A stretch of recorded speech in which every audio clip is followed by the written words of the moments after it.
Kūkākūkā.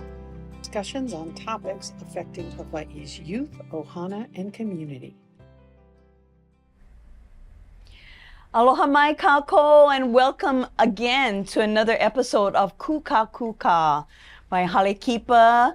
Our organization helps to put on a show every month. Those of you who have been joining us, mahalo nui.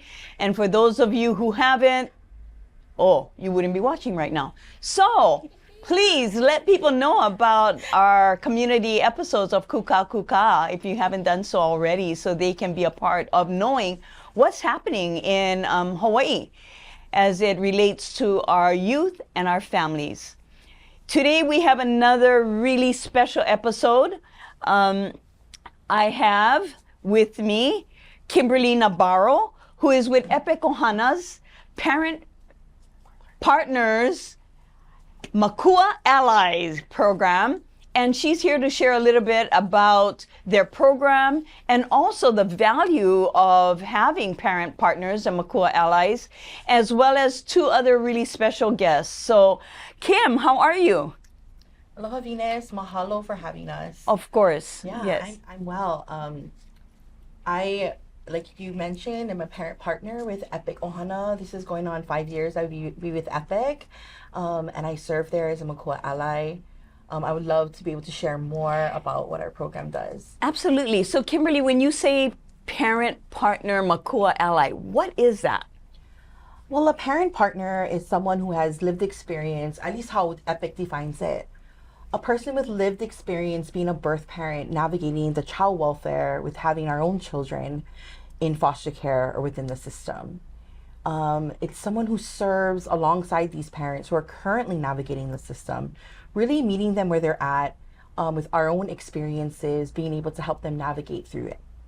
Wow, so you actually work for Epic to be able to support other parents who are currently going through what you already went through. Yes, exactly. So who's with you today? Yeah, this is other parent partners in Makua Ally, Ashley and Asha. Hi, ladies. Hi. So happy to have you join us. So now all three of you have lived experience. What does that feel like, first of all, to be now in a position where you can help another family kind of understand and navigate the system, right? I think that's what some of the things you do in going through child welfare. I think for me, I feel like proud to hold the position that I have and proud to work with the families, especially because most times when they hear that I went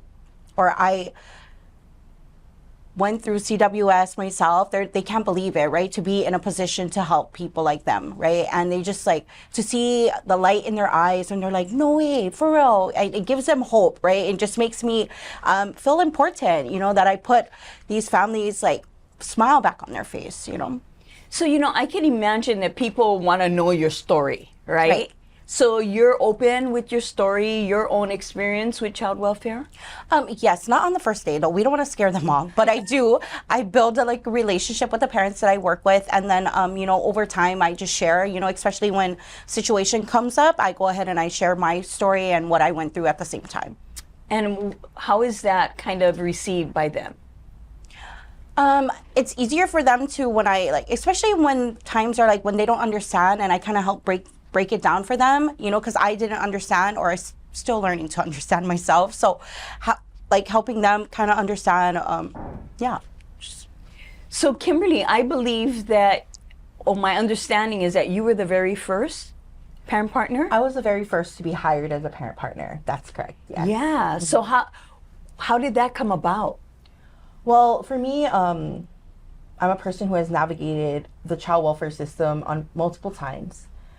And during my last case, I had a child welfare worker that remembered how my advocacy skills, I guess, the way I was able to be resourceful and kind of support myself to get through it. And so when Epic had created a position for a parent partner position, they had an internal facilitator that facilitated my family team meeting Ohana conference that was able to recommend me for the position or for the role. Wow. Yeah. That says a lot, right? Mm-hmm. And Who was your first client or parent that you so worked with? The first parent that I worked with within the Makua Allies program is sitting right here next to me. This is Ashley. And working with her, being able to support her and guide her through that, and then just hearing what that meant for her, it definitely was very rewarding. Yes. So maybe Ashley, and before we get to you, Asha, we will. Share with us your experience working with Kimberly and what that meant for you personally. So when I first started working with Kim, like she was on it, like called me, like she reminded me, she's like my calendar that I didn't even know I had, right? She'd call like, hey, did you do this? Hey, did you do that? Like even if I kind of like fell short or anything, she would just kind of like help boost up my confidence again to know like, hey, it's okay, we can always just do it again, you know? Like she met me where I was at, and it gave me hope, right? She spoke life into me like all the time, like, I think you'd be great at this. And I'm like, no, you should be like, I think so. Like everything I told her, she like pulled out the positive things in it and be like, that is so, you know, she just found something so positive in my stories and was like, I think you'd be perfect for this. You know, like I just want to share a story that she helped me sign up for college at Kapiolani Medical Center in their cafeteria using their Wi-Fi. We're like very resourceful, okay? So yes, I'm a college student now, you know, and it's because she shared something with me, like I think, and I can take care of my kids, and I'm a mother now. I didn't know what a mother was, you know. She helped me like just see things in me that I couldn't even see in myself. Wow, how powerful. Now, I'm going to get a little personal, and you know, you can stop me if it's too personal. But when you were assigned to Kim, did you have your children back at that time? No, my kids were already with my parents. And I was pregnant with my fourth child. I just was released from Occupancy, and I was at a drug treatment program. Okay, and so during your time with Kim, did that help you in getting your children back? Well, at first I was scared because I never had them, right? They're teenagers, and they've been with my mom since like day one, and I was like worried that I wasn't gonna be able to connect with them, or I wasn't gonna be able to bond with them. And you know, she helped me, like, we did things, like she would like, let's maybe take them out to like do like Christmas activities, or just, you know, help me build a connection back with them that, you know, like we're not perfect, but we're a lot better than where we were when we first started.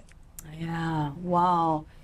Kim, where did you get since you didn't have a parent partner, right? When you were going through the system, how were you able to be so resilient and then come to this place now where you're able to help others? Well, I want to mention that, you know, part of my story is being homeless, addicted, in really bad relationships, right? And just living life that way definitely contributes to how I'm able to connect and what goes into the work that I do.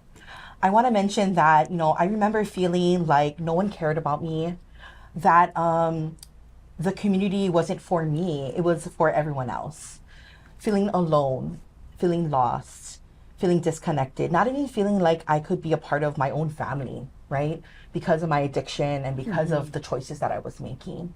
And so all of that just goes into how I support the women that I'm partnered with, or the families that I partner with, because we partner with dads too. And that empathy and at the core of what we do. I always think about what my grandmother told me and how she supports me is, you know, you help the mom, you help the baby. Right? And so for me, I think about that, you know, a lot of times in the system, you know, there's supports for the resource caregiver or foster parents. There's supports for the child, yeah? And then the parent just kind of has to figure it out, or just hope that they have a worker that can be able to connect with them. And then we allow them to guide us, which is very seldom we allow to happen because we, again, don't feel we deserve the help, or we don't feel a part of. And so, going back to what my grandma says is to help the mom to help the baby is kind of what we do. It's singularly looking at the parent to say, hey, what do you need help with, right? What is going on with you that we can support you with, that we can now tackle or address other parts of what how to get your child home.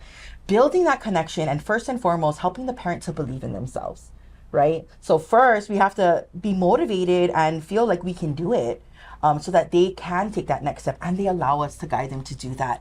And what we start to see happen is they start to trust the community after that, because we represent the community, right? We're first their peers, and then second, also part of the community. So we're able to say, hey, get over here. We can trust so-and-so, right? For housing or for social services or support. You can trust your social worker, right? You can trust your guardian ad litem, other parts of the system. They believe in that because we have built that rapport with them, and they want to trust us to guide us to do other things. Well, this program has been around how long? So parent partnering internal at Epic has been around since about 2019. And for Makua Allies, we've been around probably for the past 2 or 3 years. So when did you come in, Asha? I was hired at Epic in 2021 as a parent partner. As a parent partner. So what's the difference between a parent partner and a Makua ally? So parent partner is, that role is housed in our RAP program at Epic Ohana. What is a RAP program? So RAP program is like an intensive program that families can get referred into. And in that program, there's a facilitator who kind of like oversees the case, and then a peer support, which is our role, and then a navigator who helps kind of navigating resources and other things. And so we work together to really wrap around the ohana and what they need. And so there's like our wraparound principles, things that so like family voice and choice, cultural competence, these are the things that we live by in the RAP program. And so Makua Allies is a separate program, but they're connected through that way, yeah. So another program that I work under as well is Kapili Ohana, which is Liukalani Trust. Oh, okay. Yeah, and so I'm a parent partner in that program as well, although I'm like fully housed through the RAP program at Epic, through our partnerships, of course, with other organizations. I get to serve the Native Hawaiian families in that program as well. And that program focuses on connecting the birth parent with resource caregivers and kind of working on the palina on that relationship. So what's a prerequisite to become a parent partner? So I would love to continue to uplift the difference between parent partnering and Makua Ally. I want to mention that with parent partnering, you have an open case of child welfare and need support in being able to navigate the child welfare system is kind of through our RAP program is how you would get a parent partner. Makua Ally works really with prevention. And so if a woman is pregnant and using substances, right, it really helps to address the risk factor of her getting a removal at birth due to safety concerns. And so for a Makua Ally, the prerequisite would be someone who has also battled substance use disorder while pregnant, and being able to utilize that resource, that experience to support someone currently going through that. So it's a specific or specialty type of experience. And then through Kapili Ohana, as parent partners, anyone can be designated to that program. And so, for example, Asha and Ashley are Kapili Ohana parent partners, where I primarily am housed in Makua Allies. So I just wanted to clarify that. But a prerequisite for parent partner would be someone who has lived experience navigating child welfare, who has a closed case, and can pass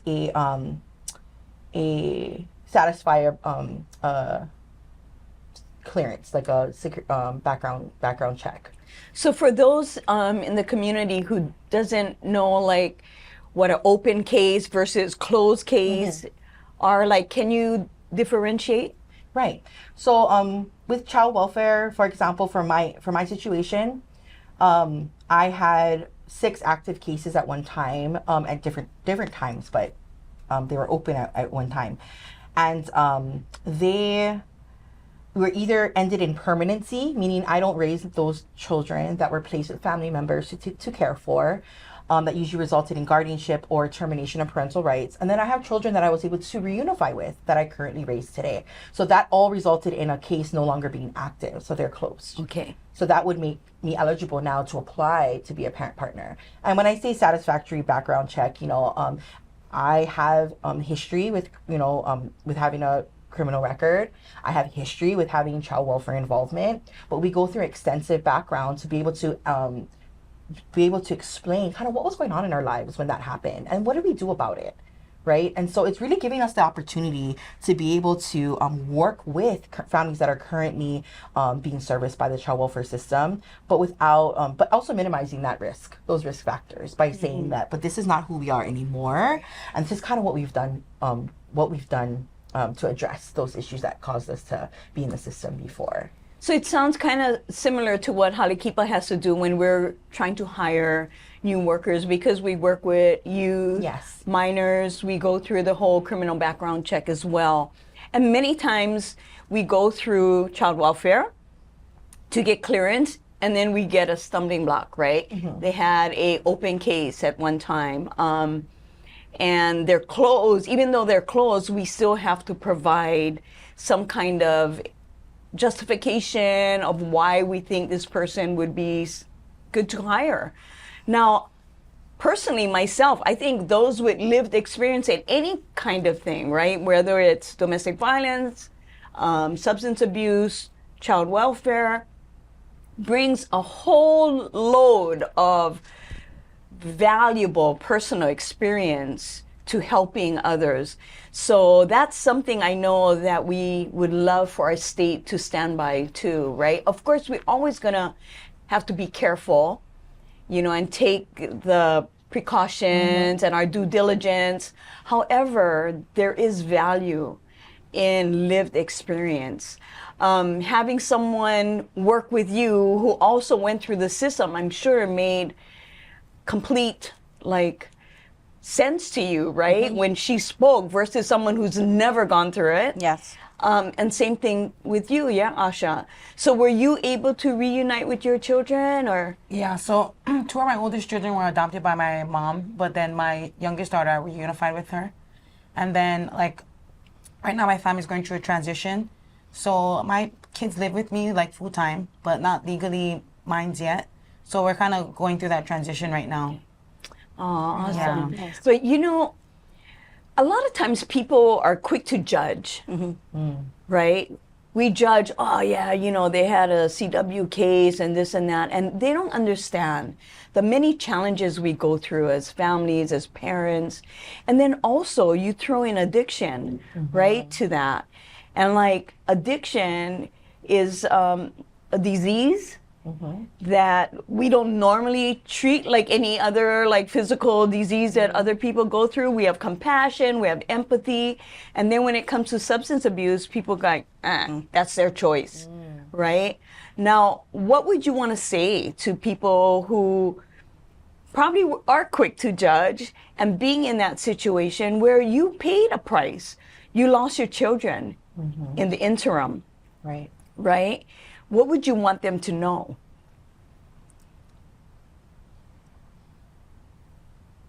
I can speak to something that definitely I push into my work is being addicted and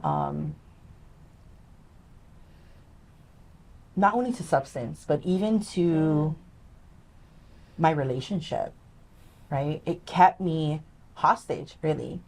Even though I knew better, I was raised better. I was choosing different. And addiction takes that from you. Addiction takes away your worth. It takes away the way what your value system, everything is different. And even worse when you know better and you choosing to continue to make those choices, it caused me to be stuck, So when you're talking about this, and did the relationship lead? It sounds like it was maybe unhealthy, the relationship. Did it lead to substances? I think my low self-worth led me to using substances to be able to find out who I was. Drugs and addiction really kind of gives you a false sense of identity. You think you know who you are. You think that people know who you are. You're around people that are kind of in the same boat as you in regards to how we feel about ourselves. And we kind of connect and relate to each other. And that brings us a sense of unity, a sense of community, if you will. So we feel like we belong, right? It gives a false sense of belonging. And so when relationships come into the picture, I allowed my relationship to define who I was as well, right? And so I allowed this person to determine who I was and how valuable or how worthy I was. And so if he didn't think I was, with his words or his actions made me feel that I was worthless, then that's what I allowed myself to think I was. So it kept me also, like hostage to yes, hostage and stuck. Yeah. How about you two? Unlike Kim, when I was a child, I also was in CWS as well. So I come from that long line of dysfunction where it was so dysfunction, it was normal, right? So it's like, I'm not trying to say that's why I went that way, but it's just like, I didn't, like Kim shared, I didn't know who I was, right? And those people, that's who I fit in with, right? Because that's kind of like all I knew, right? And so I didn't know any better. I thought that's where my life was gonna be. That's how my life was gonna, like, everything about it was just on the streets. Yeah. Same for me too. Like, I come from like a generation of alcoholics and drug addicts, domestic violence, crime. So all that was normal for me growing up. And when I was like struggling with substance abuse, I was like an alcoholic from the age of 12. So it was a numbing for me that like I just couldn't face like the abuse that I went through. And then like, I was in an abusive relationship from the age of 12 to 26. So that more. So for me, like the drug use was an escape of my reality, right? And even when my kids that did get removed from me, I was like, I went deeper into my addiction, and so there was so much happening inside of me, a lot of codependency, a lot of hurt, a lot of trauma, a lot of not the wrong perspectives, right? Not really knowing like what love looks like. Something so simple as what love looks like, right? Growing up, seeing that love is, to me, defining love as abuse, right? Control, seeing my parents in that way, right? And so believing that was what love, that's what love meant. And so there was all these learned things that I kind of had to work through after like finally becoming sober in my recovery.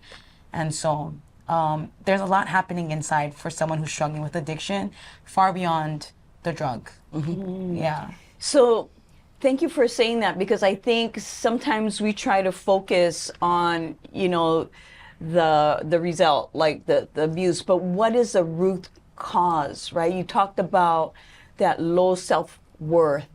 Like, if you could go back, what would be the things that you would have needed to maybe overcome like those, when that unhealthy relationships came into your life, that you felt strong enough to be able to like find your way out quicker? Like, what would those things be? This is like what I try to live by and how I raise my children, right? I have a 6-year-old daughter, Solara, and I have a 16-year-old son, Kupono. And, I feel like I'm trying to work in prevention, right? Like, what was missing from when I was growing up? And how can I help support my children to be able to thrive? And what I want to say about that is, we are so, I don't want to say lucky, but privileged to be able to get training on like ACEs, positive childhood experiences, how to be able to build our child's self-esteem, or where does that come from, right? Like the psychology behind it. We're trained we attend these kind of trainings so that we can support parents, but in turn, we also use it in our own homes. Yes. And so what I want to say is that what could have been done for me, I feel that being seen, being asked, having a sense of mastery, being able to say, okay, how can I help my child develop a sense of mastery over something, right? So you can feel good at something, right? If this sport doesn't cut out, for example, maybe we're going to try something else. So for example, my daughter's in ice skating, she's in gymnastics, right? We're kind of surveying right now what she wants to be. But it's that point of like, I want her to feel good at something. Find her passion. Yeah, right? Find her passion. Point out her strengths. You know what I mean? And so I try to be an active parent in that way. love my mom. She definitely did what she could, being a single parent of 4 girls. But I tried to pour that, what I feel like was missing for me, being able to be told, this is what I think you're good at. I love how you do this. I love how you do this. Really helping me see my strengths. I was like in my 30s when I started to be able to really get to know myself. I couldn't even tell you what my favorite color was. I couldn't even tell you, if somebody asked me what your strengths are, what are you good at? I couldn't even answer that. Coming out of addiction, we don't think we're good at anything else but doing drugs. And so that is what I tried to start early with my keiki, to be able to help them find out who they are, so they don't have to grow up not knowing and having the world tell them who they are. That is so well said, Kimberly. What about you two? What is the things that you would have wished, or what do you do as Makua allies and parent partners? Like, what do you try to instill in them that that probably would have helped you? You want to go? I think for me, what I needed growing up probably was just communication, right? Like, just tell me or just talk to me instead of telling me go outside, like, hear me, let me know that I'm wanted, or that you actually care for me, right? Because I didn't know what love or what care looked like, right? And so now that I have my own children, I'm still a work in progress, right? We are still learning together, right? Like, just to tell me a simple good morning in the morning, I never got that, So telling my kids that, or just advocating for my kids, like, even at their school, if they, like, what I needed, right? Because I felt like if my mom would have advocated for me at school, I probably would have stayed at school instead of running away when kids were bullying me, I wasn't able to have that connection with my mom to tell her, like, these things are happening to me, because I was afraid that she was going to get upset with me, right? So I try to be that person for my kids, so that, like, just tell me, We'll go to the school, we'll figure it out together. I don't want them to feel like they're going to get punished for something that's happening, right? And so I try to share that even with the families that I work with, because, like, all kids, yes, kids are forgiving, but they just want to know that they're loved and that they matter, Thank you. Great reminder for all of us as parents, right? Take the time to listen to your children and stop jumping to conclusions and making assumptions. Yes. Listen. Yes. How about you, Asha? I think one of the things that we do with our families is, Kim kind of touched about it. It's really about community, right? I think when I was going through, my child welfare case, it was like I had my children's dad, or like my family, who were still kind of going through some things. So I felt like I was like, they both weren't like really good options at the time, right? And so community was so important for me, because people who like spoke life into me, people who helped me to see above, or people who helped me to like pull out strengths that I didn't know. And so now that's what we get to do in our work with the families that we work with, right? Is, coming to them and pulling out these strengths, and then, like, how's grandma, your sister, she comes a lot, like, so, trying to like kind of connect the dots, for them. Like, they already have a community, but how do we use this community to like help you thrive? And I see us doing that in our own lives, like we are a community amongst ourselves, and we really lean on each other, but we do that for our families as well. Is like, community is so important, right? Cultivating a community that will help you thrive, that is healthy, that gives you love and compassion and grace, but accountability, right? Responsibility. So all those things, right? Community is so important. I love how you define community, because some people think community is just a bunch of houses. And that's a kahale, right? That's a community. But it's more than that, right? It's the way that we relate. And I hear you talking a lot about pilina building. Yeah. Right? How do you build relationships? And I like the word accountability that you use as well. It's so important. Now, when you're working with the families, or the parents, what are you helping them to grow in? Besides, like, kind of what you shared, building their self-esteem, their confidence. I hear that. But what other things are you working on with them and navigating the system? Right. And we also help them, like she mentioned, connecting the dots, feel connected to the community. And what we mean by that is, after everyone goes away, right, and their case is closed, right, either through permanency or with reunification, what happens is now, what kind of transferable skills does this parent have to help their children thrive, to help their ohana heal, right? And so what we try to do is really to help them understand all the different parts that go into operating a household, if you will, right? Whether it's how to apply for medical insurance, how to be able to change your primary care physician, how to be able to apply for benefits, or go to your register for school. That's a hard one, right? There's so much moving parts.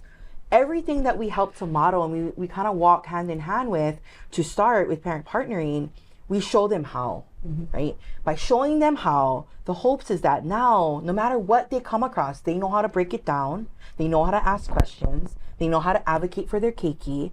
No matter what system they find themselves in that they have to navigate, they'll remember how we help them through that.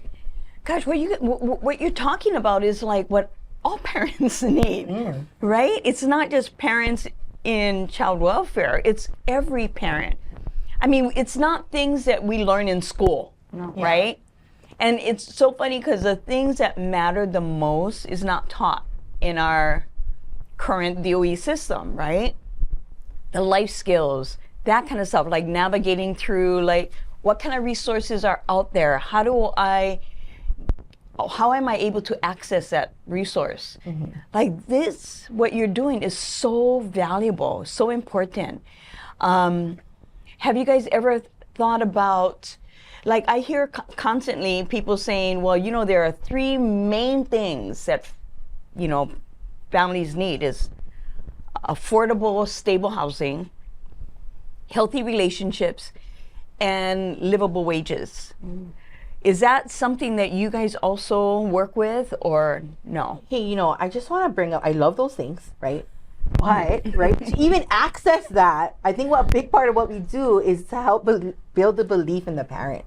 Because guess what? That housing application isn't easy, right? It's thick, and 1 or 2 pages already be feeling discouraged. Like, oh, is this meant for me to fill out? This is hard. This is challenging. We get discouraged easier, right? We literally sit side by side to help fill that out, right? Applying for a job. Shame, right? We got to admit we get 1 criminal record. We got to admit that what's up with the employment gaps because we were homeless for 3 years, you know? We're able to help to support in that. So yes, affordable housing is definitely top of our list, right? Wages, livable wages, definitely, you know, being able to help families thrive. These are all the foundations about that. The families that we support, right? It's kind of making it equitable for them because we don't have that belief in ourselves and the motivation or the skills that combat the challenges that we face, right? Because we're kind of starting, I feel like, way below, considering that, like for me, I dropped out of school in 8th grade. You know what I mean? And so for me, it took a lot for me to believe that I deserved just as much help as the parent who didn't come through the same way of being same channels to become a parent. You know, we have so much more setbacks and things that were, I guess, barriers or that were against us, it felt like, you know, in order to be able to get to the same place. So.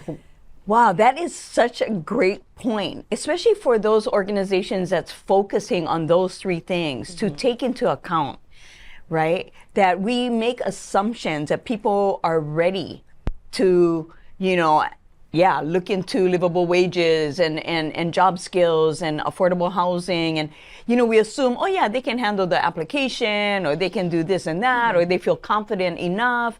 There really are a lot of assumptions that we make.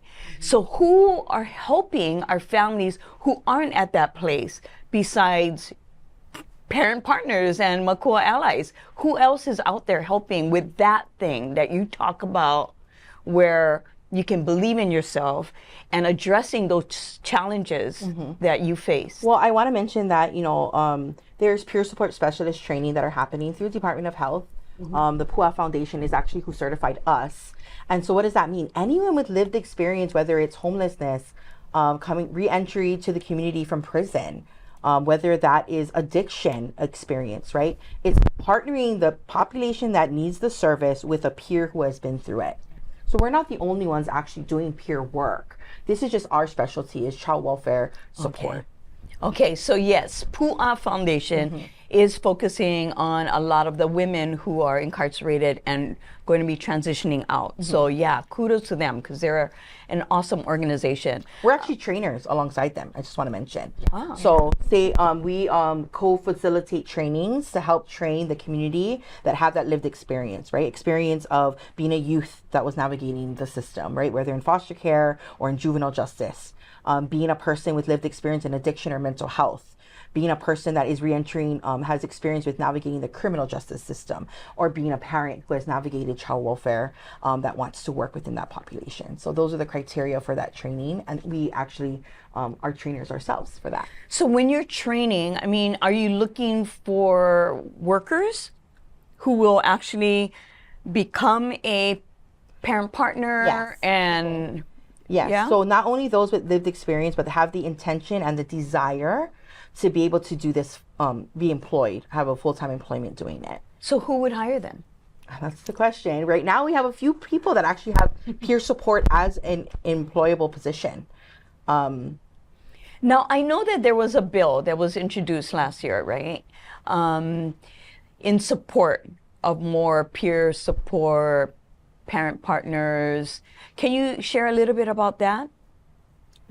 Yeah, so I know that, peer support workforce is something that those groups, right, is going to be able to cover. What goes into a peer support position? What kind of backbone support? We would be nothing without our backbone support. What I mean by that is the people who are hiring us, right, to understand what goes into that. Being able to support us, whether it's a supervisor that has lived experience themselves, or a therapeutic component. So important, because we are talking and potentially reliving the darkest parts of our lives. Right. Right.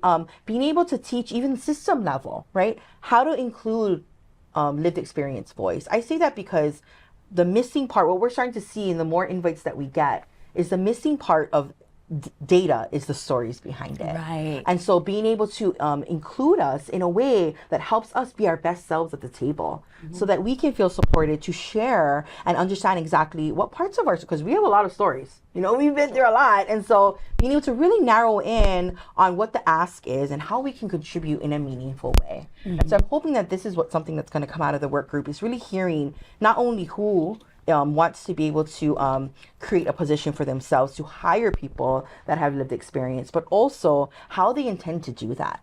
What is the best way? How to support people like us, right? So that we can be an asset to the agency. Absolutely. And like for Hale Kipa, right? If we wanted to go and we say, hey, you know what? We need parent partners as part of working with our children who are now transitioning out of child welfare or transitioning out of homelessness, or, we also work with child welfare services, right?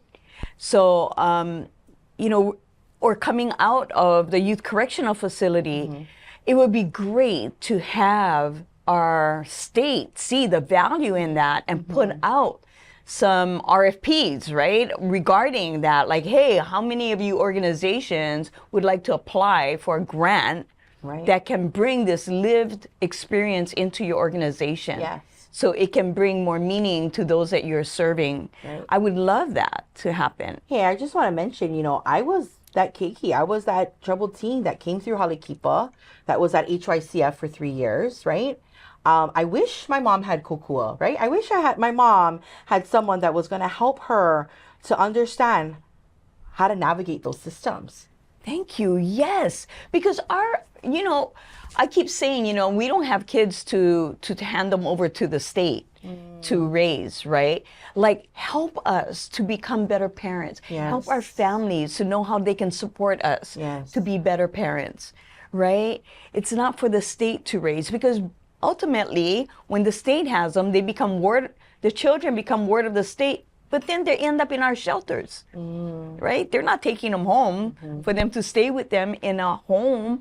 And so I feel like a lot of times our system penalizes our children for being these situations that, hey, help the parent, right, to get the child back, to be in a safe and nurturing environment. So thank you for saying that, because that's what we want to be able to do. We would love to have been able to support your mom, right? To have you come back into the home. Wow, this is so powerful. I love this.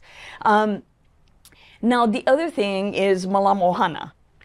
I love, for those of you who don't know, Malama Ohana is a work group that was established through legislation looking at transforming the child welfare system. And we've been going around and getting community input. And the voices that have been super meaningful has been those who have gone through child welfare. What would they have liked to have had? What are some changes that maybe could occur? Would the state consider this? Do you mind highlighting some of the things, your experiences in child welfare, that you wouldn't mind kind of highlighting just a few of them that you wish was different? Yeah, sure. So other than the parent partners, because I think that would have been huge, right? Right, Having a right. parent partner. Right. When I think about what could have helped support me when I was going through child welfare, that if they made that change, I think could be super impactful.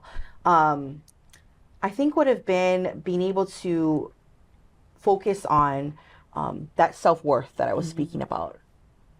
More early intervention, whether it be classes or workshops or groups, that were speaking more about that, right? Not telling me this is what you need to change, but helping me feel that I could change. Really pouring into services like that, workshops like that, something fun that helps me to learn about myself as a person. So I can have healthy relationships, right? So I can model that for my children. I think that was something that was missing. They kept missing the mark on that. You know, I don't need treatment. I need treatment in addition to helping me believe that I don't need drugs because I'm worthy. Yeah. And that is something that was always missing for me. That's a great point. Okay, you guys heard that. How about you? Really good point. Well, with my case, it was really different, you know, because they were with my parents. That I just wish my parents got more services. You know, it's like, yeah, I was the one on drugs, but my parents did the services. But it's just hard to share. Like, I just wish that my mom them had to do more, you know, to better help my kids, because it was just like, okay, they're good. Yeah, they're in a safe place. Yeah. But you know, I come from that home. You know, I know how they were being raised. You know, and I just wish that there was just more help for my parents. Good point. Yeah. How about you? I think so. I have to. Something that we're putting to practice now is being more trauma informed, right? Because during my CWS case, like domestic violence, right? So much, like, there was a lot happening inside of me that I would have wished that I would have gotten support with, but it was just substance abuse, right? We need to address the substance abuse. And then the second thing, I had a brain fart. It's okay. It happens to me all the time. Save me now. So Malama Ohana is looking to, really look at transforming the child welfare system. And one of the big recommendations is the parent partners, having the peer support for those young people who are in the system. So I just wanted to mahalo you guys too for the work that you're doing, because you have really shown us that it's working and it's valuable and we need more of it. Yes. So this would be great if the state can start to support more. You got to watch out. Your guys' training calendar going to be blowing up, because I'm hoping that they hear that it's not like parents, once again, wish that they end up in the system, right? Is that there are some things lacking. So how can we get ahead of that? Right. And once we recognize that, how can we match them up with a support partner that can help them, right, with all of that? Right. And Kim, I do have to say this about you. You didn't have a parent partner, but you were able to do it. And you were able to become the first parent partner. And so I just wanted to mahalo you, for your work, your resilience, and for really finding that mana within, that you are worthy. And you were able to touch these ladies' life because of it. So mahalo for that. Thank you. Now, I know We're almost coming to an end of our show. We still have a few more minutes, but what is something that you really, really want to get across to the community, the people who are going to take the time to watch this program? What is it that you want to have them know and understand about not only like what you do, but anything, like anything that you would, you know, some learned experience that you want to educate the community about? What I want to say is that, you know, parents like us, parents like me, you know, we love our children, and it may not seem like it because of the choices that we're making, but at the core, we do want what's best for our children. And sometimes we believe it's not us, and we lose belief in ourselves.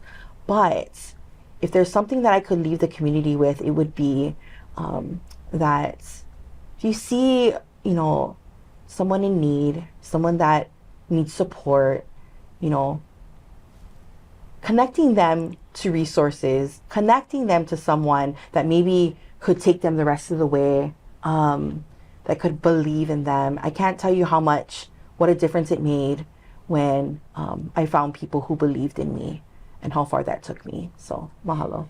So, Kim, maybe share what would they do? Like if they wanted to connect somebody, who do they call? What organization? How do they connect them to a partner? Right.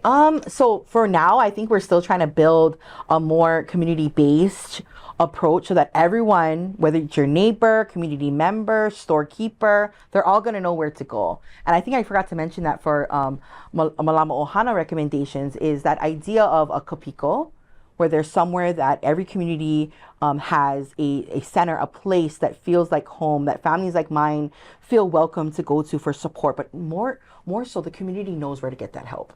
So for now, of course, we have 211 and you have, you know, the CARES line and things like that. But I feel as stewards, right, as us being able to be an active community member, wanting to support one another, it's keeping yourself up to date as much as possible. Maybe the resource is not for you. Maybe for you to be able to keep yourself up to date with what's out there, so that when you do come across someone who needs that support, you know where to point them, right? Really getting to know, watching programs like these to really help keep yourself up to date with how you can. So you don't have to turn a blind eye, but you can actually not be afraid to support, is what I would want to say. Love that. Yeah. How about you, Ashley? What are some things that you would want the community to know? If there's something I just want the community to know, I just want them to know that we still people, you know, just don't pass judgment on us. You know, a simple, hey, you okay, you know, can just make somebody's day, you know, like, especially like for me, I always felt judged, or like that people didn't want me around or something. So I'd always just like disappear, you know, like, so when I see people that I still know in the community, I always just roll down my window and ask them like, hey, I just drove one shaka, you know, just so they know that they still matter. You know? Yeah.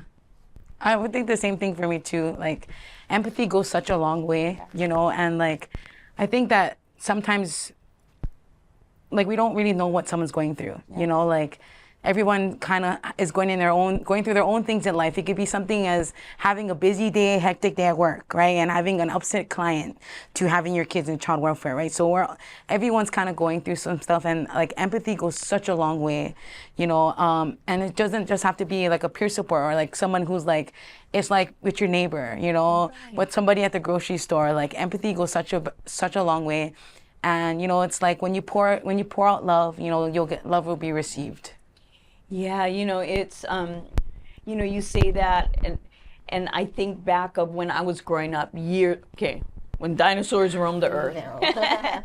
And we had community, you know, sometimes it was a little bit dysfunctional, but we knew that when we were out playing or we were doing things out in our neighborhood, that people were looking out for us, that it wasn't just my parents' responsibility. Right, we had that kind of notion that I gotta watch out because auntie gonna tell my parents, you know, because there was that communication, and now, you know, there's been such isolation. You know, people tend to like stay in their own homes, not even know who their next door neighbors are, you know. And like just this weekend, there was that Hawaiian Humane Society had the Keiki Canine and Kitty festival, and I went with my little dog, and I saw this family kind of struggling with their little one was throwing a tantrum, and it was super hot in Eva, right? It was super hot, so I can see why he was fussy.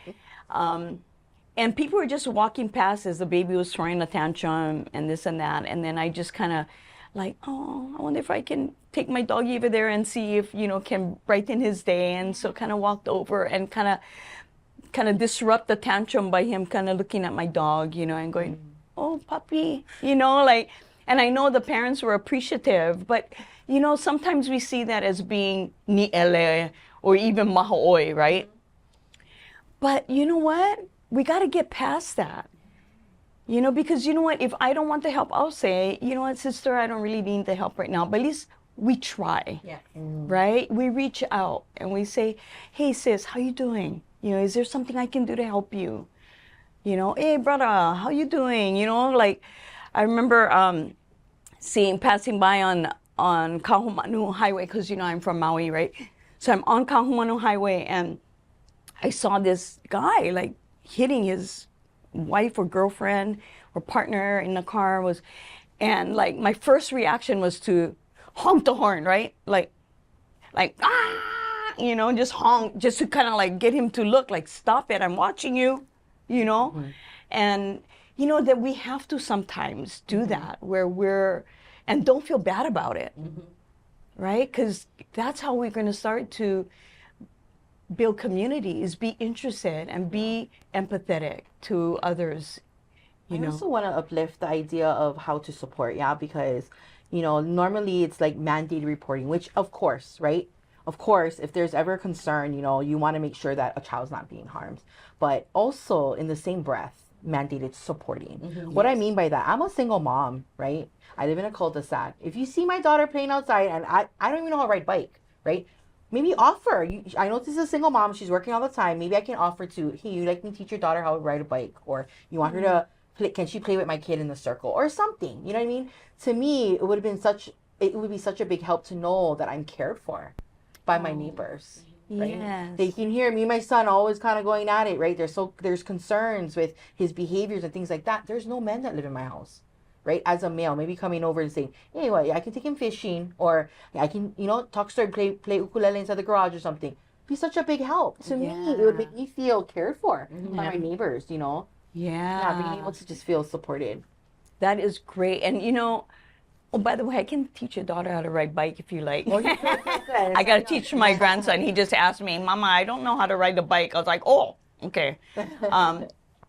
So the other thing that was a huge recommendation was just that. Mandated supporting before mandated reporting, right? So let's say even like for our educators out there, right? We have teachers out there. When a student comes to your classroom, they're dirty, maybe they have, you know, some headlights, ukus. You know, instead of jumping to the conclusion that this parent is being negligent, maybe just give a call out. I mean, rather than calling CPS right away or CWS, reach out to the parent. Hey, do you need help? Like maybe they can't afford uku medicine. Seriously, right? It's expensive. And if you have 5 kids, right? One bottle is for one child. It adds up. It's not covered by medical. Like, you know, when you think about things like a simple call to the family saying, hey, you know, can I support you? Could have alleviate the call to CWS, you know, because parents, you know, I say it all the time, you know, a lot of us are just one paycheck away from being homeless. We're, you know, one decision away from losing our own children, or, you know, like we have to be more empathetic, you know, and here living in Hawaii, if we want to continue to have as local people be able to stay here in Hawaii, then we have to surround each other. We need to wrap around each other, right? And support each other, like how we do in our services. And now people don't have to end up at EPIC or Hale Kipa before we help. I love that. So we have 30 seconds. 30 seconds, Kim, for you and you and you, Asha and Asha. How would you like to close your time? I guess I would want to say that, just to recap, Makua Allies works in prevention, working with pregnant women who are battling substance use disorder during their pregnancy. If they refer to us, we are peer support that will go out into the community to help connect them to prenatal care, to drug treatment, to housing, to any other support services. We as their peer will meet them exactly where they're at, literally. And then for our parent partner program, we walk alongside parents currently navigating child welfare. I just want to put the kahea out there that if you do hear about Makua Allies or Parent Partner Program through Epic Ohana, that is the program that you are serving. You'll get women like us that are walking alongside these families, always looking for fathers that fit that criteria as well, wanting to, again, support the entire Ohana and that true generation approach to be able to really help families to thrive, families like ours to thrive. So Awesome. Ashley? You want to go first? Asha? Okay, I'll go. I just wanted to say thank you, and to know that for myself, like if I can do it, anybody else can do it. I mean, no matter what our situation is or how we were brought up, just know that we can always overcome anything, and it's okay to reach out to somebody. I think for me, most important is just remember being vulnerable is not a sign of weakness. It's actually a sign of growth. So just keep that in mind. Mahalo, Ashley. Asha? So kind of lastly, like a little plug. So we are working with like the uplifting birth parent voice, right? And so that's some of the things that we're currently working on right now. And so I don't know if anyone wants to get connected that way, birth parents, other than peer support, right, is just sharing your lived experience, having a place to come and talk. We do have a birth parent talk story where we host it. Epic Ohana hosts it. Birth parents come and we just share space together and build palina amongst each other. So we really want to form community. So Great. Okay, so two things. Is there job openings right now? yes. Okay, and second, if they want to reach out and need support, who do they call? So you would go to the epicohana.org website, and then there are prompts there for our parent partner program, and whether it's jobs or to be able to get support. Thank you, ladies. Really appreciate your time together. You guys are awesome. thank you. Thank you for joining us.